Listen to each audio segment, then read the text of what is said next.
नमस्कार, बहुत बहुत स्वागत है आपका खबर असरदार। आप देख रहे हैं, मैं हूं आपके साथ ऋतु ज्ञानवानी। नमस्कार, आपके साथ मैं हूं ललित प्रजापति। और सबसे पहले बात अंतर्राष्ट्रीय स्तर से जुड़ी हुई। आज से 1 महीना पहले जब मोदी रूस यात्रा पर पुतिन से मिलने गए थे, तब जेलेंस्की ने काफी तीखा बयान दिया था। तब जेलेंस्की ने मोदी की आलोचना की थी, लेकिन शायद आज जेलेंस्की समझ गए होंगे कि सोच गलत थी। आज जब मोदी कीव पहुंचे तो मोदी का हाथ जेलेंस्की के कंधे पर था। पीएम मोदी के यूक्रेन दौरे से पूरी दुनिया को उम्मीदें हैं।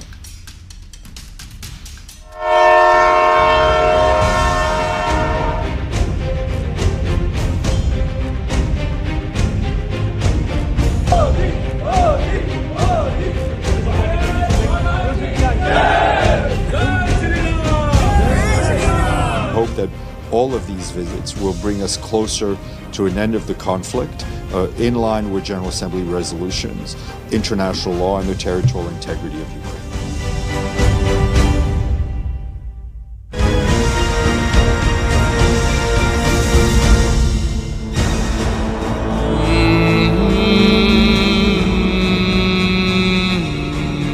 मेरा मन भरा था, दिल को गहरी चोट पहुंची और मुझे लगता है कि युद्ध की सबसे पहली कैजुअलिटी किसकी होती है तो निर्दोष बालकों की होती है। इन तस्वीरों पर आज पूरी दुनिया की नजर है।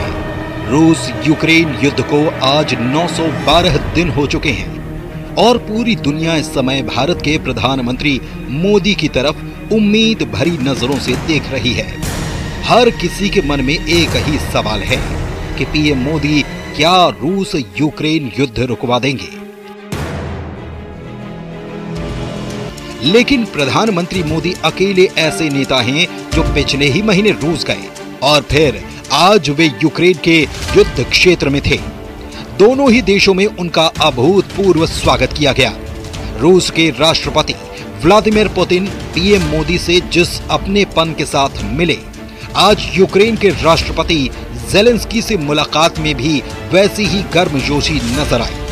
अकेले प्रधानमंत्री मोदी ही ऐसे नेता हैं जिन्हें रूस और यूक्रेन दोनों अपना दोस्त मानते हैं। उनसे पूरी दुनिया को उम्मीद है कि वे रूस यूक्रेन युद्ध खत्म करवा सकते हैं। पूरी दुनिया प्रधानमंत्री मोदी की तरफ देख रही है। खुद यूनाइटेड नेशंस के सेक्रेटरी जनरल एंटोनियो गुटेरेस ने भी उम्मीद जताई है कि प्रधानमंत्री नरेंद्र मोदी की यूक्रेन यात्रा युद्ध को समाप्त करने में योगदान देगी। Hope that all of these visits will bring us closer to an end of the conflict, in line with General Assembly resolutions, international law, and the territorial integrity of Ukraine. अब आप देखिए, पीएम मोदी यूक्रेन के राष्ट्रपति Volodymyr Zelensky के न्योते पर 10 घंटे की यात्रा करके आज जब ट्रेन से यूक्रेन पहुंचे तो वहां पर उनका किस तरह से स्वागत किया गया। पीएम मोदी यूक्रेन में सिर्फ 7 घंटे रुके और इस 7 घंटे के यूक्रेन विजिट के लिए उन्होंने 20 घंटे ट्रेन का सफर किया। इससे पता चलता है कि पीएम मोदी का यूक्रेन दौरा कितना अहम है।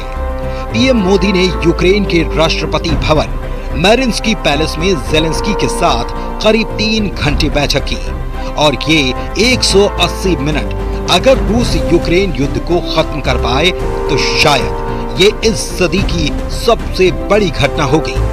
पीएम मोदी और जेलेंस्की के बीच कई द्विपक्षीय मुद्दों पर बातचीत हुई, लेकिन बातचीत के दौरान अधिकतर समय यूक्रेन संकट पर ही चर्चा हुई। जेलेंस्की से बैठक के दौरान पीएम मोदी ने कहा कि जंग को लेकर भारत कभी भी तटस्थ नहीं रहा। भारत हमेशा शांति के पक्ष में रहा है। पीएम मोदी युद्ध में अपनी जान गंवाने वाले बच्चों की याद में लगाई गई प्रदर्शन को देखकर भावुक हो गए। यूक्रेन के दौरे पर जाने वाले पीएम मोदी पहले भारतीय प्रधानमंत्री हैं। पीएम मोदी के यूक्रेन दौरे से पूरी दुनिया को उम्मीद है। Bureau report, news 18। और अब बात करेंगे देश के गुस्से की। कोलकाता कांड पर पूरे देश में उबाल है। आरोपी को मौत की सजा देने की मांग की जा रही है। मुख्य आरोपी संजय रॉय से जुड़े दिल दहला देने वाले खुलासे रोजाना हो रहे हैं। वो एक आदतन अपराधी था, कई वारदातों को अंजाम भी दे चुका था। कुल मिलाकर कहें तो वो एक हैवान था।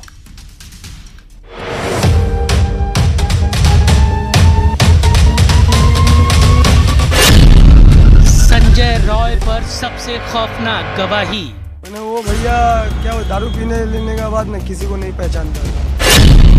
संजय रॉय के दोस्तों ने उसकी घिनौनी करतूत बताई। सुना रेड लाइट एरिया जाता था, ये भी कहानी है? ये सर पॉसिबल एकदम। कितनी मतलब डेली? वो मतलब उसका घर द्वार था, ऐसा समझिए। घर द्वार था? जी सर। भवानीपुर का बदनाम बॉक्सर कैसे बना हैवान? जो थी एक से ज्यादा पत्नी थी उसकी, बताते हैं यहाँ पे। हाँ, यहाँ पे तो सभी जानता है उसका 4 तो शादी है, 4-5 तो शादी। 4-5 लड़कियों को छेड़ना उसकी पुरानी फितरत थी। दूसरों के घर की महिलाओं पर गंदी नजर रखना उसकी पुरानी आदत थी। शराब पीने के बाद वो पूरी तरह से हैवान बन जाता था। 3 पत्नियों के साथ उसने जो किया वो सुनकर आपके रोंगटे खड़े हो जाएंगे। कोलकाता कांड का मुख्य आरोपी संजय रॉय भवानीपुर का रहने वाला है। जब हमारी टीम ने भवानीपुर का दौरा किया तो उसके 2 दोस्तों ने उसकी ऐसी घिनौनी करतूतें बताई कि जानकर आपका माथा घूम जाएगा। एक आदतन अपराधी क्या होता है, वो कैसी कैसी हरकतें करता है। कोलकाता में लेडी डॉक्टर के रेप मर्डर केस से पहले संजय रॉय क्या ऐसा घिनौना अपराध पहले भी कर चुका है? आज संजय रॉय के बारे में, उसके अतीत के बारे में और उसकी घिनौनी हरकतों के बारे में आप वो खौफनाक गवाही सुनिए जो किसी ने आपको नहीं बताई है। ये बताओ भाई कि ये संजय राय किस तरह का किरदार था? मैंने वो भैया क्या वो दारू पीने लेने के बाद मैं किसी को नहीं पहचानता था। कौन माँ है, कौन बहन है, जिसका तिसका साथ कजेरा करता था। उससे हम लोग बातचीत ही बोलना बंद कर दिया भैया। का हम लोग काम से घर से फैमिली, हम लोग का बाल बच्चा है, यही चलाना, खाट के खाना होगा। और उसका साथ जो मैंने पूरा कचरा, बोलने से पूरा कचरा। किस तरह का कचरा मतलब क्या करता था? वही पीने का बाद माँ, कौन बहन, कौन कहा है, मैंने बोले ना टोन टिटकारी काटे ना, वैसे ही करता था। सुना रेड लाइट एरिया जाता था, ये भी कहानी है? ये सर पॉसिबल एकदम। कितनी मतलब डेली?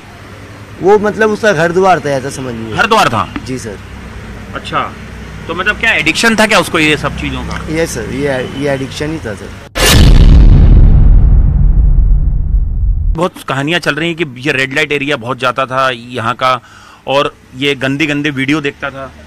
हाँ, ये हो सकता है। संजय के बारे में ये सनसनीखेज बातें उसके उन पुराने दोस्तों ने बताई है जो उसे 26 साल से जानते हैं। दोनों दोस्तों ने एक ही बात कही है कि शराब पीने के बाद वो हैवान बन जाता था, लड़कियों के साथ छेड़खानी करता था। आरोप है कि 8 अगस्त की रात संजय ने पहले शराब पी, उसके बाद अपने मोबाइल पर पॉर्न वीडियो देखा। फिर वो अस्पताल की 4थी मंजिल पर गया जहां सेमिनार हॉल में लेडी डॉक्टर गहरी नींद में सो रही थी।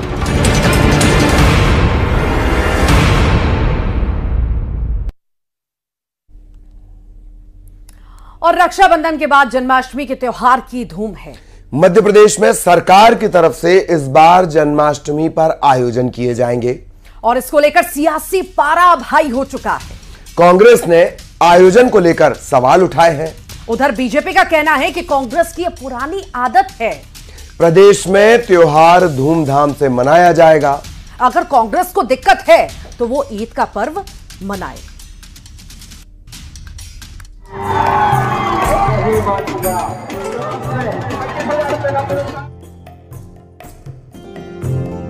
सीएम का ऐलान, जन्माष्टमी पर आयोजन। भगवान कृष्ण मथुरा से चल के उज्जैन शिक्षा ग्रहण करने आए, मध्य प्रदेश शिक्षा ग्रहण करने आए, तो शिक्षा की महत्ता उनने 5000 शैलें भी पहले भी बताई। इससे अच्छा सौभाग्यशाली अवसर कब रहेगा? फूटेगी मटकी, कांग्रेस सियासत में अटकी। लेकिन आप शिक्षण केंद्र में अनिवार्य करते हो, फिर एक तरफ आप मदरसों के ऊपर उंगली उठाते हो, किस तरह ले जाना चाह रहा हो? तो ये आयोजन पर सवाल, मचा सियासी बवाल। भारत का पर्व है, जन्माष्टमी से आपत्ति कांग्रेस को क्यों होने लगी? और जन्माष्टमी के बदले में ईद मनाना, तो ईद मनाने के लिए कांग्रेस है ना, ईद मनाए, कौन ने मना की है? त्योहार की रीति, फिर क्यों राजनीति? राम का भगवान कृष्ण का जन्म हुआ और जन्माष्टमी के धूमधाम से मनाते हैं। ये कांग्रेस के लोग जाना छोड़ दें मथुरा। मध्य प्रदेश में जन्माष्टमी को लेकर धूम है। प्रदेश में सरकार की ओर से कार्यक्रमों का आयोजन किया जाएगा। ये पहली बार है जब सरकार जन्माष्टमी मना रही है। सरकार के आयोजन को लेकर अब सियासत भी शुरू हो गई है। कांग्रेस विधायक आरिफ मसूद ने इस पर सवाल उठाए हैं। मानने जन्माष्टमी के कई आयोजन में हम भी जाते हैं, लेकिन आप शिक्षण केंद्र में अनिवार्य करते हो, फिर एक तरफ आप मदरसों के ऊपर उंगली उठाते हो, तो किस तरह ले जाना चाह रहे हो? तो ये देश संविधान से चलेगा और इसीलिए संविधान बहुत अच्छा है जिसको सबने एक्सेप्ट करा। संविधान से चला, गोडसे की विचारधारा से नहीं। कांग्रेस ने जन्माष्टमी के त्योहार को मदरसों से जोड़ दिया है। आरिफ मसूद के बयान पर बीजेपी ने पलटवार किया है। विधायक रामेश्वर शर्मा ने कहा, देश भगवान राम और श्री कृष्ण का है। जिनको भी जन्माष्टमी मनाने से आपत्ति है, आरिफ मसूद या कांग्रेस के अन्य नेताओं को, तो उनको कान खोलकर सुन लें। ये भारत का पर्व है, जन्माष्टमी से आपत्ति कांग्रेस को क्यों होने लगी? और जन्माष्टमी के बदले में ईद मनाना, तो ईद मनाने के लिए कांग्रेस है ना, ईद मनाए, कौन ने मना की है? पर हम जन्माष्टमी मनाएंगे, मटकी फोड़ प्रतियोगिताएं भी करेंगे, मंदिर मंदिर जाएंगे, भगवान के दर्शन भी करेंगे, क्योंकि लीला पुरुषोत्तम है भगवान कृष्ण, उनकी लीलाओं पर हिंदुस्तान चल रहा है। फिलहाल जन्माष्टमी को लेकर एमपी में सियासत हाई है। कांग्रेस और बीजेपी में वार पलटवार का दौर जारी है। Bureau report, news 18।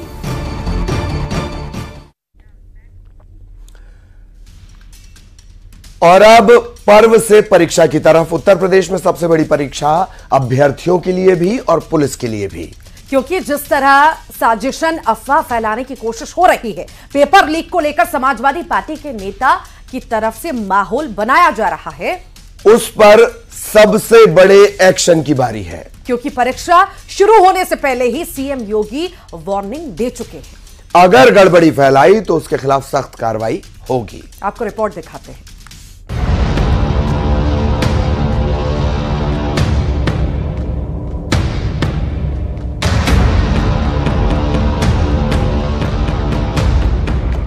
अगले 2 वर्ष में 2 लाख नौजवानों को सरकारी नौकरी देनी है।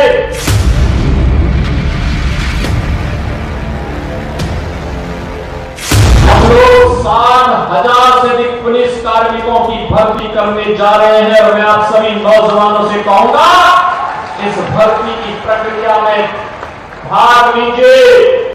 योगी की चेतावनी साफ है। पुलिस भर्ती परीक्षा में अगर किसी ने गड़बड़ी की कोशिश की, पेपर लीक जैसी अफवाह फैलाने की जरूरत की, तो उसका इलाज बुलडोजर से होगा। उसके लिए जेल के रास्ते खुल चुके हैं।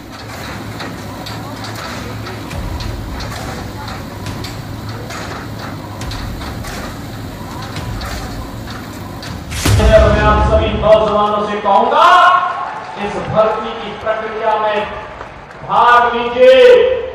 कोई माई का लाल आपकी योग्यता पर प्रश्न नहीं खड़ा कर पाएगा। अगर किसी ने खड़ा किया तो उसके लिए उत्तर प्रदेश सरकार ने जेल के रास्ते खोले हुए हैं। जो नौजवानों के भरोसे के साथ खिलवाड़ करेगा, उसकी संपत्ति को जब्त करेंगे और उस संपत्ति को गरीबों में बांटने का कार्य भी करने का कार्य हमारी सरकार करने जा रही है। उत्तर प्रदेश में हर एग्जामिनेशन सेंटर पर सुरक्षा के कड़े इंतजामात हैं। योगी के आदेश पर यूपी पुलिस 31 अगस्त तक बिना रुके नीट एंड क्लीन एग्जाम के लिए मुस्तैद है और उन साजिशकर्ताओं को गिरफ्त में ले रहे हैं जिस पर या तो अफवाह फैलाने की कोशिश का आरोप है या फिर परीक्षा में गड़बड़ी का।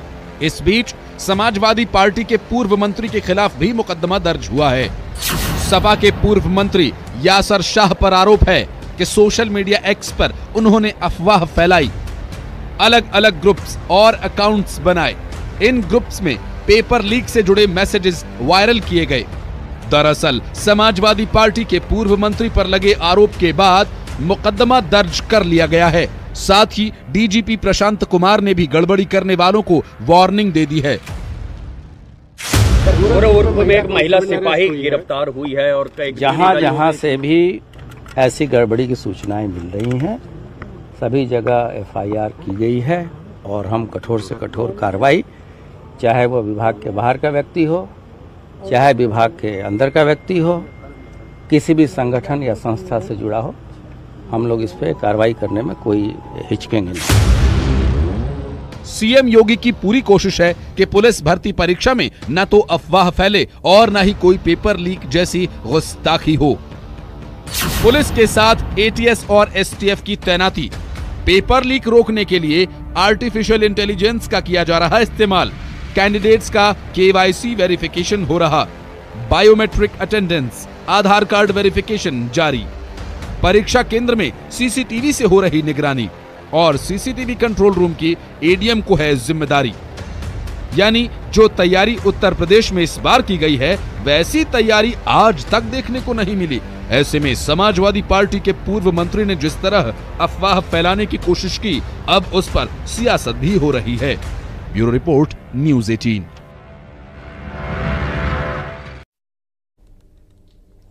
केंद्र सरकार ने 156 दवाओं पर बैन लगा दिया है। कहा यह जा रहा है कि ये दवाएं सेहत के लिए ठीक नहीं है। इनमें पेन किलर से लेकर मल्टीविटामिन तक शामिल है।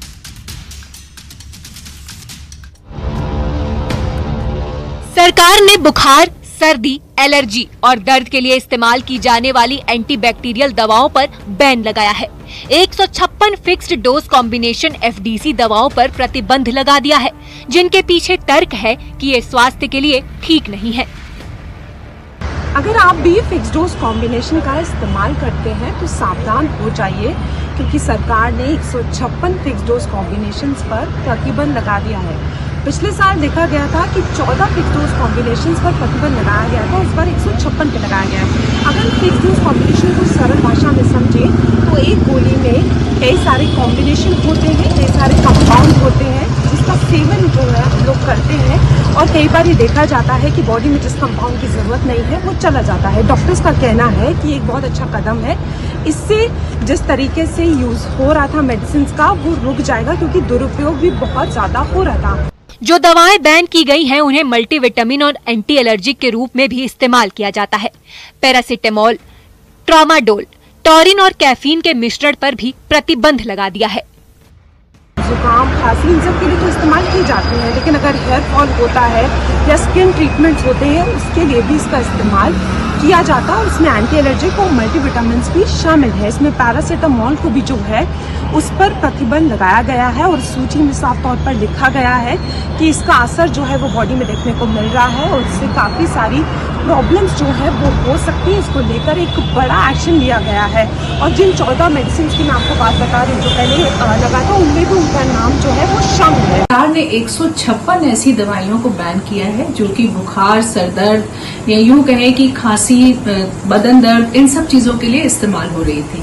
अगर देखा भी जाए तो सरकार ने ये औचित्य दिया है कि ये जो दवाइयां हैं इनमें दर्द के लिए या बुखार के लिए दो कंपाउंड का इकट्ठे इस्तेमाल किया गया था और ऐसी दवाइयों को हम कॉकटेल दवाइयां भी बोलते हैं। देखा जाए तो देखिए ये जो दवाइयां हैं एक ही मर्ज के लिए यानी कि एक ही तकलीफ के लिए एक दवा के अंदर 2 कंपाउंड थे और ऐसी स्थिति में क्योंकि ये दवाइयां ओवर द काउंटर बहुत आसानी से मिलती हैं तो इनका दुरुपयोग जो है वो बहुत ज्यादा हो रहा था। वहीं अगर व्यक्ति दर्द के लिए या बुखार के लिए इन कॉम्बिनेशन ड्रग्स को ले रहा था तो बेवजह 2 कंपाउंड उसके शरीर में जाकर के उसको आगे चलकर कॉम्प्लिकेशंस या साइड इफेक्ट्स की संभावनाओं को बढ़ा रहे थे।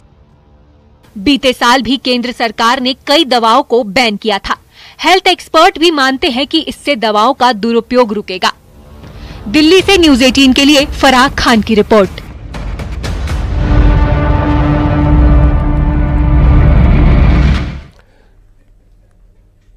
और दवा के बाद दर्द की बात, पीड़ा की बात, अफगानिस्तान में महिलाओं की आजादी पर तालिबान सरकार ने एक और चाबुक चलाया है। नए तालिबानी फरमान के तहत अब महिलाओं को सार्वजनिक जगहों पर जुबान बंद रखने को कहा गया है। यानी कि महिलाओं को पब्लिक प्लेस पर बोलना मना है और इसके साथ ही महिलाओं के लिए नया ड्रेस कोड लागू किया गया है। इसमें घर से बाहर निकलने वाली महिलाओं का पूरा शरीर ढका होना चाहिए, उनके कपड़े पतले और छोटे नहीं होने चाहिए। कानून तोड़ने वाली महिलाओं के लिए खौफनाक सजा का ऐलान भी कर दिया गया है।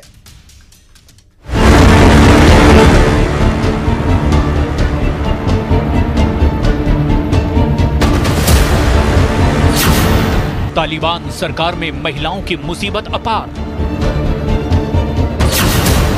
कट्टरपंथी हुकूमत में महिलाओं की आजादी पर एक और हमला।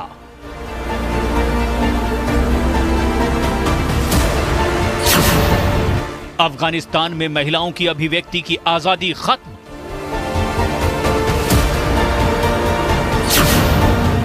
कानून तोड़ने वाली महिलाओं पर बरसेगा तालिबान का चाबुक। 15 अगस्त 2021 यही वो तारीख थी जब लोकतंत्र के रास्ते पर दौड़ रहे अफगानिस्तान में तख्ता पलट हो गया। तालिबान ने सत्ता पर कब्जा कर लिया और उसी दिन से अफगानिस्तान में महिलाओं के दुर्दिन शुरू हो गए। तालिबान सरकार ने अपने मुल्क में महिलाओं की आजादी पर एक और शिकंजा कस दिया। नए कानून के तहत सार्वजनिक जगहों पर महिलाओं के बोलने पर पाबंदी लगा दी गई है।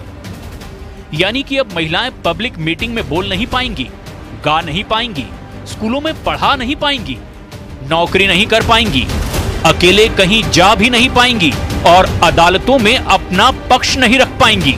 यानी कि अब की बार शरिया कानून के नाम पर महिलाओं के बोलने पर पाबंदी लगा करके तालिबान सरकार ने अफगानिस्तानी महिलाओं की अभिव्यक्ति की आजादी का गला पूरी तरह से घोंट दिया है। तालिबान सरकार ने सिर्फ महिलाओं की आवाज का ही गला नहीं घोंटा, बल्कि उनकी पहचान भी मिटा देने का इरादा कर चुकी है। इसीलिए तालिबानी हुकूमत ने नया फरमान जारी किया है कि अब घर से बाहर निकलने वाली महिलाओं को अपना चेहरा ढक कर रखना होगा। नए कानून में कहा गया है कि महिलाओं के लिए सार्वजनिक स्थानों पर हर समय अपने शरीर को ढकना जरूरी है। उनके कपड़े पतले और छोटे नहीं होने चाहिए, यानी कपड़ों के भीतर उनका शरीर झलकना नहीं चाहिए। कानून का पालन न करने पर चेतावनी या फिर गिरफ्तारी जैसी सजा दी जाएगी। तालिबानी हुकूमत में अफगानिस्तान की महिलाओं की कोई सुनवाई नहीं, सारे हक पुरुषों को हैं। महिलाओं को अपनी आवाज उठाने या विरोध करने का कोई हक नहीं। सत्ता में आने के 10 दिन बाद ही तालिबानी हुकूमत ने वहां की न्यायिक व्यवस्था को बदलना शुरू कर दिया, जिसका सबसे बुरा असर महिलाओं की जिंदगी पर पड़ रहा है। अफगानिस्तान की लोकतांत्रिक सरकारों में तलाक के जिन मामलों में फैसला हो चुका था, अब उन्हें पलटा जा रहा है। तालिबान सरकार में नियुक्त हुए नए जज ओवर टाइम करके पिछले शासन के दौरान किए गए फैसलों को पलट रहे हैं।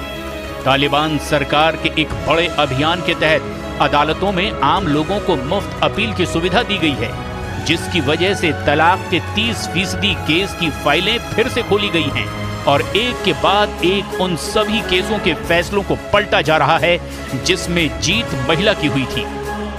इसी वजह से वो महिलाएं ज्यादा घबराई हुई हैं जो अपने पति से तलाक लेकर नर्क की जिंदगी से छुटकारा पा चुकी थी। अब उन्हें जबरन अपने पूर्व पति के साथ रहने के लिए मजबूर होना पड़ रहा है।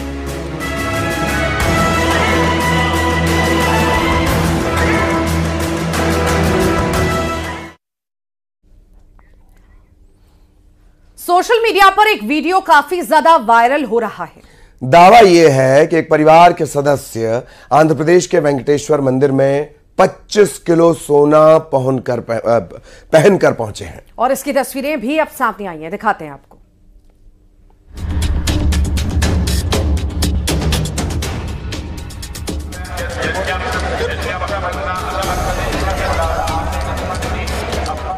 आंध्र प्रदेश के तिरुमाला में श्री वेंकटेश्वर मंदिर की अलग ही महिमा है। तिरुमाला में देवता को सोना चढ़ाने की परंपरा भी चली आ रही है। इसी बीच सोशल मीडिया पर एक वीडियो खूब वायरल हो रहा है। तिरुमाला के वेंकटेश्वर मंदिर में मौजूद लोगों की आंखें तब खुली की खुली रह गईं, जब एक परिवार के 3 सदस्य भारी भरकम सोना धारण करके मंदिर परिसर में पहुंच गए।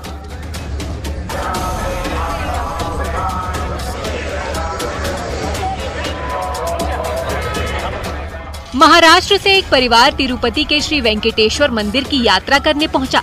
पुणे का ये परिवार 25 किलोग्राम सोना पहनकर यहाँ आया। जी हाँ, सही सुना आपने।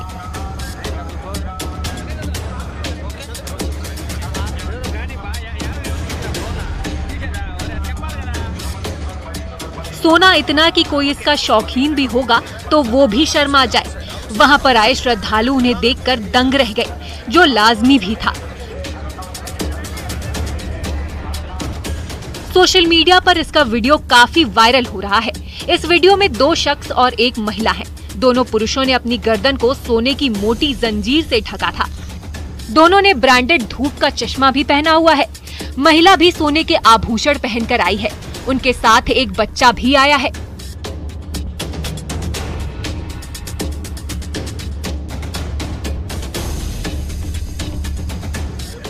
सोना और सोने से बने हुए आभूषण पहनना हमेशा से भारतीय संस्कृति का एक हिस्सा रहा है और लोग इसका प्रदर्शन करने के लिए नए नए तरीके ढूंढते रहते हैं।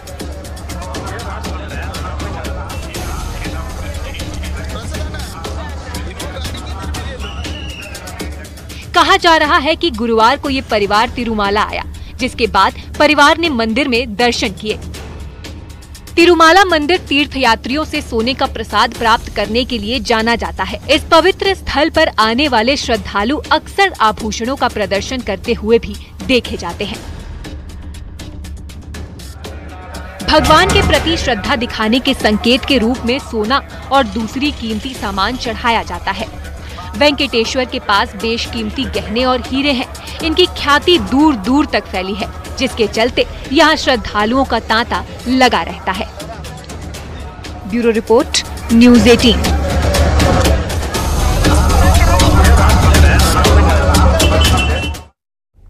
और इसी के साथ ही खबर असरदार में आज के लिए इतना ही। नमस्कार।